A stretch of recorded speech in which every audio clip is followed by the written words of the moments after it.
একটা কথা সবসময় মনে রাখবেন, আপনার সন্তান আপনি যা বলেন সেটা শুনে শেখে না, আপনি যেটা করেন সেটা দেখে শিখে। সন্তানের সামনে বাবা মা হচ্ছে রোল মডেল। আপনি সারাদিন চিৎকার করে কথা বলছেন, বাজে ভাষায় কথা বলছেন, মানুষের নিন্দামন্দ করছেন, আপনার সন্তান ঠিক আপনাকেই কপি করবে, এগুলাই শিখবে। এই জন্য বলা হয়ে থাকে আমরা প্রত্যেকে প্রত্যেক ফ্যামিলির কার্বন কপি।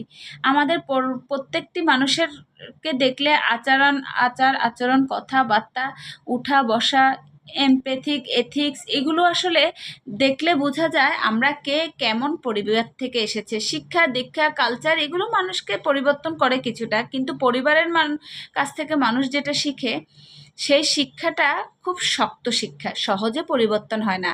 সন্তানকে যেমন দেখতে চান সন্তানের সামনে ঠিক তেমন রোল প্লে করুন আমরাও, এবং নিজেকে কেমন প্রেজেন্ট করতে চাই সেটা ব্যাপারে খুব ভালো একটা শক্তভাবে ডিসিশন নেওয়া সময়ের প্রয়োজন, এবং সেটা উচিত। চিন্তা ভাবনা করে সেভাবে ডিসিশন নিয়ে নিজেরটাও প্রেজেন্ট করবেন ওভাবে, যেন অন্তত ৮-১০টা মানুষ, আপনার আশেপাশের মানুষগুলো আপনাকে সম্মান দেয় আপনার ব্যবহারের কারণে। ভালো থাকবেন।